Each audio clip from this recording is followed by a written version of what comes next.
people of Earth. And hello, Murray Griffin. How are you doing? I'm doing really well. Thanks, Francisca Curran. How's things with you? Very well, thank you. We've had another fantastic week. We probably say that every week, don't we? Very interesting newsletter this week, Murray. Yes, check out our newsletter. It's at earth.au. And every week we cover there extensively, well, more content in less time. That's our mantra. We cover in a lot of detail what's going on in climate, nature and sustainability around Australia. Whereas in this pod, we focus pretty much on the most important things.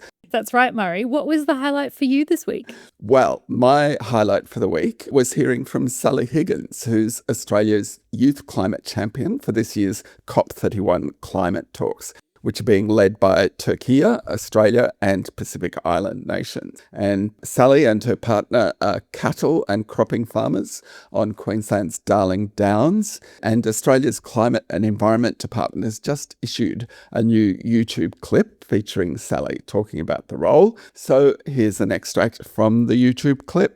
My name is Sally. I'm from a small town called Allora on the Darling Downs in regional Queensland. Over the course of my term as the Youth Climate Champion, my focus will be on elevating the perspectives of young people and elevating the great work and community-led action that's already taking place around the world. I've grown up and have always lived around agriculture and the environment from growing up on the Darling Downs. So caring for the environment, stewarding country for future generations is, I suppose, a big part of my story and also the story of my home community and other agricultural communities around the country. My partner Gus and I run our own farm at home in Allora. It's a mixed cattle and cropping farm. We absolutely love farming and we love being connected to the land and the opportunity to be connected to the agricultural industry in our own community. For the last 2 years, I've been completing a Nuffield Farming Scholarship, looking into how to manage and respond to the competing demands on agricultural land use. My home region on the Darling Downs is experiencing a lot of competition for agricultural land and natural resources, and I wanted to travel around the world and look at how are other countries and industries managing those competing demands, and how can we balance multiple objectives, both for the climate, for industries, and for communities. I get a lot of hope from the local innovations that I see happening across rural and remote Australia, and I'm keen to see more of what's happening across the Pacific and globally as well. What a cool story. What an absolute awesome representative. I know, absolutely. Francisca, for you, what was the highlight of the week? And the one that I landed on was, of course, the ever-important Australian Carbon Credit Unit Scheme, and that we've seen the release of the draft legislation late last month, and that consultation is still open for, I think, another week or so, a bit over a week. This is a scheme which allows various project proponents to generate carbon credits from activities that reduce emissions or that sequester or capture and store carbon dioxide. And now these proposed changes strengthen a host of aspects of it, including improving engagement and participation of native title holders and consent requirements and associated procedures. So that's a change that will be interesting and important. And another important change is around how to bolster the integrity of the scheme, because it's such an important backbone to Australia's climate policy. And so the integrity of the scheme definitely impacts, the credibility of Australia's overall approach to climate. Yes, absolutely. It does do a lot of heavy lifting, and I think more heavy lifting than perhaps people often realise. And the way it works is that each credit, Australian Carbon Credit Unit, represents 1 tonne of greenhouse gas abatement, which might have come from something like planting vegetation, environmental plantings, or just getting rid of pest species so that vegetation can grow properly, or capturing landfill gas, a whole lot of different things. So, it's a really intriguing scheme, a really important scheme. And those that are interested, there are 4 deep dive webinars that you can watch about these changes before the submission closes on, the 22nd of May. Oh, webinars, Francisca. I remember those. They seem a bit 2025 now. They're not doing podcasts. That's not a podcast series. Isn't everyone doing podcasts? I know. Okay. So, we also... You can edit that out. We do have a quiz, as always, today. And today's quiz is, since March 2023, what's the total capacity of solar and wind farms approved for construction in New South Wales? Is it 2 gigawatts? Is it 5 gigawatts? Or is it 10 gigawatts? Stay tuned to find out. That's a really hard question. I mean, if you're not good at scale and you don't know, how much solar and wind we actually have, that's a tricky quiz, Murray. Maybe it needed a bit more context. I don't know. But, look, people have a 1 in 3 chance. So let's see how the cards fall. Okay, so let's kick off. Last year, the Albanese government passed big reforms to Australia's main environment law, known as the EPBC Act. And now that the law has been overhauled, the government has to finalise a lot of regulations and it has to finalise new standards, and it's got to get the new Australian Environment Protection Agency up and running. So there's a lot of things to do in not much time, and last Friday was definitely a very big day for all of those. Last Friday, Australia's Environment Minister Murray Watt released a consultation paper on settings to support the establishment of Australia's first National Environmental Protection Agency, which will launch on the 1st of July. He also released a related paper on EPBC protection statements, which will be the new way of prescribing what rules must be followed to protect particular threatened species and ecosystems. And as we said in last week's show, the first 5 species for which protection statements will be prepared have recently been named. The Minister also released new draft guidance on when environmental impacts will be considered unacceptable. And he released another paper for companies that are seeking EPBC environmental approval to help them know when to report their greenhouse gas emissions. And if that wasn't enough, Murray Watt also released for final comment the EPBC National Environmental Standard for Environmental Offsets. So he has been a very busy man. He has indeed, Francisco. And all I'll say is, if you want something done, give it to somebody called Murray. I'm very pleased to see somebody called Murray in a leadership position, because it's a wildly unpopular name. So I'm always thrilled. That's funny. I don't know if I've told you before, but, if you look at characters called Murray in movies and books, they're always completely hopeless. There aren't that many characters called Francisca, so I'm not... That's true, yes. So maybe you're not going to give me much of, sympathy. Murray, you're disadvantaged by the media in this case. Yeah. That's right. Well, we should start an Earth petition to have more characters called Francisco and more characters called Murray in popular media. Let's see how that goes. Sure, Murray. Yeah. Okay. So meanwhile, Queensland's agricultural lobby group, AgForce, has made a very weird claim about last year's EPBC reforms. AgForce says that the reforms are likely to impose an ongoing cost of compliance for the state's agricultural sector of $3.5 billion annually, which it says would be cataclysmic. The claim, though, is based on what it calls indicative case studies, or 2 indicative case studies apparently done in-house by AgForce, with the organisation's submission to a Senate productivity inquiry concluding the reforms will impose a cataclysmic economic burden on routine agricultural production. The extraordinary claims are back-of-the-envelope calculations that have no credibility. They're a bit like Barnaby Joyce's claim back in the day that the cost of a leg of lamb would jump to $100 if Australia introduced a carbon price. It will be interesting because I'm sure the same claims will be ventilated at the Queensland Productivity Commission inquiry into the EPBC reforms. It'll be interesting to see whether AgForce ventilates these same claims to that inquiry and to see how the Commission responds. It will be interesting. I don't actually know the current cost of a leg of lamb, so sometimes these comparisons aren't that helpful. Significantly less than $100. Okay, good. Yeah.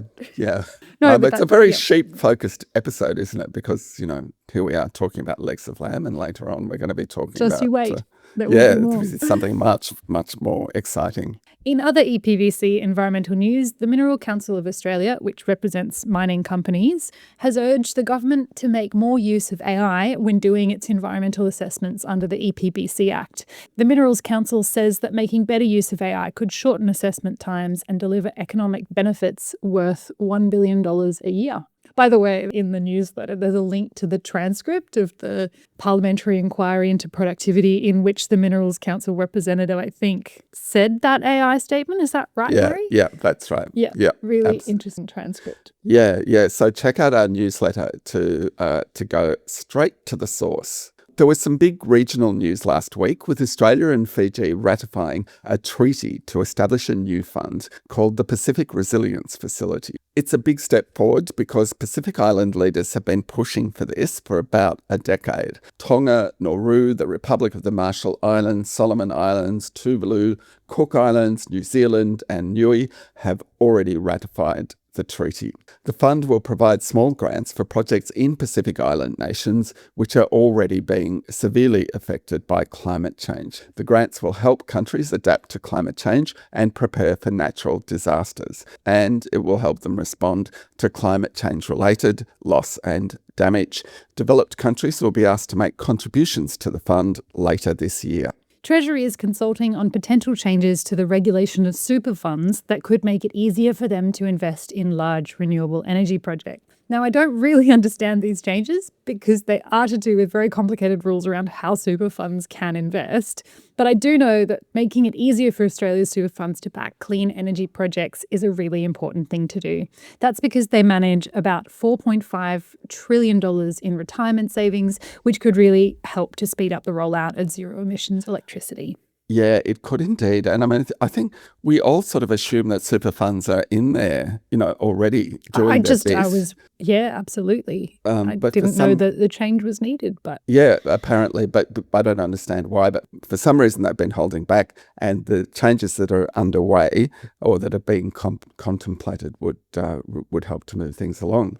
Okay, so the Australian government has launched a new independently run developer rating scheme for renewable energy companies and transmission companies. The scheme aims to establish a register of trustworthy renewable energy businesses, and companies that opt in will be rated based on factors including the quality of their consultation with people affected by renewable energy projects and their financial viability. Now, this rating scheme, came out of a recommendation made by Australia's Energy Infrastructure Commissioner, who, he's welcomed this version of it, but I think he was actually quite keen to see it be mandatory for all renewable energy developers. So maybe that's something that could happen down the track. Will be interesting. Australia's Net Zero Economy Authority was set up a year or so back to ensure that the shift to clean energy is fair for everybody and spreads benefits widely across the Australian economy.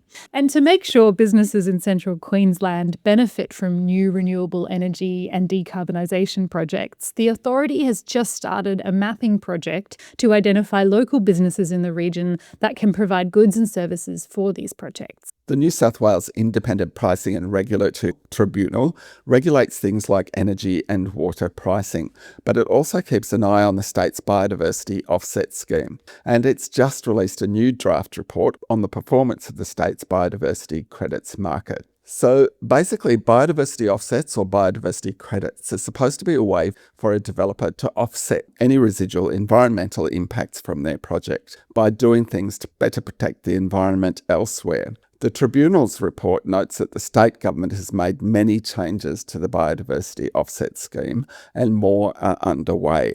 And it says these changes are having some positive effects. A total of 171 New South Wales sites have now been set aside for permanent conservation under biodiversity stewardship agreements. And these cover roughly 93,000 hectares of land, which is a great achievement. And almost 1 million biodiversity credits have been generated, spanning 255 unique types of biodiversity. But according to the report, there's still a lot of problems that have to be dealt with. In particular, the New South Wales Government's Biodiversity Conservation Fund is still failing to move as fast as it should to spend the money it's given by companies to finance environmental protection activities. Another problem, according to the tribunal, is that not enough money is going to activities that result in projects being funded to protect exactly the same sort of species or ecosystem that is being harmed by a project. In other words, New South Wales isn't spending enough on what are called like-for-like credits. To help people get a better idea of how the scheme is performing, the Tribunal recommends better annual reporting so we can see how much biodiversity is being cleared or harmed and what type of matching offsets or credits are being purchased. A decade or so ago, everyone was very excited about geothermal energy projects, which would tap into the heat that lies underneath the Earth's surface. But things got a little more complicated than anticipated, and interest levels dropped off. But the New South Wales government is once again saying that geothermal energy is worth a close look. It has released new modelling and analysis to improve the understanding of geothermal prospects across the state. And it has identified 3 regions in the state that are prospective for geothermal energy. The state government says the new mapping and improved drilling technology and engineering solutions increases opportunities for exploration success.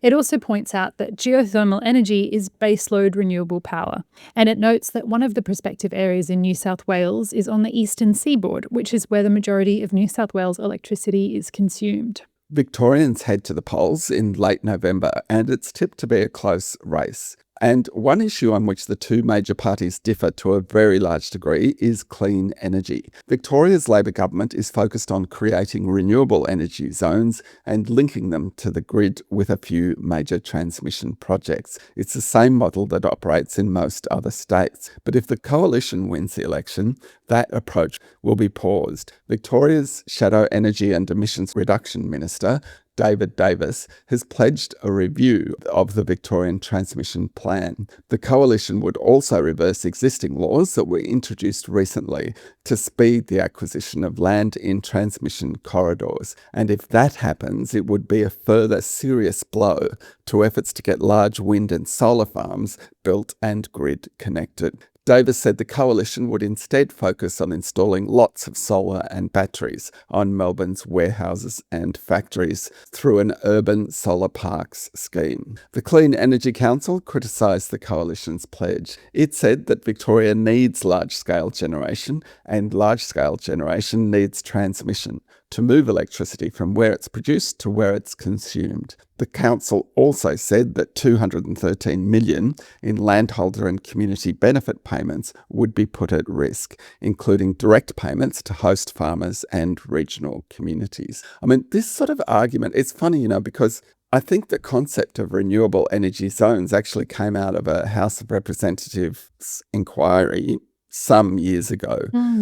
Where they were trying to think of ways to get a sort of consensus-based approach to building big new renewable energy projects, and they thought that would sort of minimise the need for new infrastructure. But certainly in Victoria, the coalition is not at all interested in sticking with that model, and it reminds me a bit of criticism of the desalination plant in Victoria, which now is a crucial part of Victoria's water infrastructure, because, at the time when people were debating whether to build that, some people were saying, oh no, we should just all put in water tanks. Well, that's just, it was never going to be a solution. Water tanks are a good idea, but they're not a reliable way of getting sufficient water into the system. Anyway. Yeah, and it's not just a question between centralised and decentralised and the sort of resilience that might come with that in a technology sense, but it's also now about regional economic development as well. So I do see that concern about what will happen to community benefits in areas where there were going to be host communities. Well, exactly. I mean, that figure of $213 million, which would be taken off the table, nobody else is knocking on the door offering that. And I don't know. It will be interesting to see how those communities react, whether there's a bit of a shift in sentiment and whether they say, oh, hang on, just maybe, don't take it away. Just treat us fairly and consult us better. That's all we want. So it will be something to watch closely. Something to watch. Yeah. Over in Western Australia, the state government has introduced a bill that aims to smooth the way for new grid-connected, large-scale wind and solar farms instead of slowing them down. The bill establishes a new, clearer, simplified fee system for wind and solar farms that want to connect to the state's main grid. Currently, it's a really complicated process for a wind or solar farm to work out how much it will cost them to connect. In New South Wales, the state government has introduced an important new renewables bill to Parliament. The bill would allow the state government to classify particular renewable energy projects or particular types of renewable energy projects as priority energy projects. And like the name says, these projects would be given priority in the planning system. And Planning Minister Paul Scully gave a very eloquent explanation of why the government's introducing the new law. According to Paul Scully, this once-in-a-generation fleeting opportunity to transition our grid for many generations to come means we must be smarter about how we progress energy projects through the regulatory system. He also said from the date the bill receives royal assent, the message is clear. The quality and scale of a project's contribution to our energy security, generation and storage, not the day the paperwork was filed, will determine its priority in the system. The minister added that changes in the bill would also help to prevent applications for approval of wind and solar farms getting bogged down in the state's Independent Planning Commission. According to Paul Scully, the Independent Planning Commission has unintentionally become the default decision maker for most renewable energy projects, adding around 84 days to solar assessments and 340 days to wind projects. The bill will also give stronger legislative force to benefit sharing guidelines for renewable energy projects. And here's the answer to our quiz question. According to the Minister, in the 3 years since March 2023, the state government has already approved 10.2 gigawatts of renewable energy generation, as well as 33.3 gigawatt hours of renewable energy storage. According to the Minister, that represents more than 37 billion in investment across the state and more than 14,000 jobs during construction. And finally, there is a new green sheep project underway in Australia. It's being run by the organisation that represents Australia's sheep, wool and meat producers, called Sheep Producers Australia, and it's being funded by the Australian government. Sheep Producers Australia says the project will bring together people involved in many different ways in sheep farming. Or, as they say, it will bring together people and organisations from farm to fork and from fleece to fashion. Sheep Producers Australia Chief Executive Bonnie Skinner said that the project is an investment in the long-term success of our industry that will help farmers measure and improve the sustainability of their farming practices. I kind of love that project. I mean, I love the project name. I must learn more. I want to know what actually is going on. I do love the vivid image that comes to mind that has nothing to do with the actual project. Yeah, absolutely. When I was doing my environmental studies course at uni, I had to write an assignment on the 6 principles of sheep behaviour. I can't remember. Yeah. Can you remember any of the 6 principles? There was something about, I think they prefer to walk uphill than down, and towards light areas rather than dark. But, that's clearly not enough to call me the sheep whisperer. But at the time, I did know all 6 principles. Mind you, there's probably a lot more. Apparently, sheep can also read faces upside down, which humans struggle with. Upside down? Yeah. Oh, can you imagine the test that they did to figure that out? Did they put faces upside down? And anyway, it was great. Faces or sheep. But anyway, we are looking forward to seeing the results of the Green Sheep project, aren't we, Francisco? We are indeed. That is right. Okay, that's it for today. You're all up to date. 2 more people are crucial to making this podcast happen. Sophie Sedaris and the co-founder of the Earthed News Service, Chris Dancy. To find out more about what we talked about today and other news of the week, check out the Earthed newsletter at earthed.au. And if you support the Earthed newsletter, you're also supporting this podcast. And if you enjoyed this pod, there's something we'd like you to do to help spread the word about it. Please share it with a friend, a colleague, or your network network. And give us some stars on your pod listening platform. When Spotify and Apple see stars, they're more likely to put the pod in front of other people. See you next Tuesday. See you next week.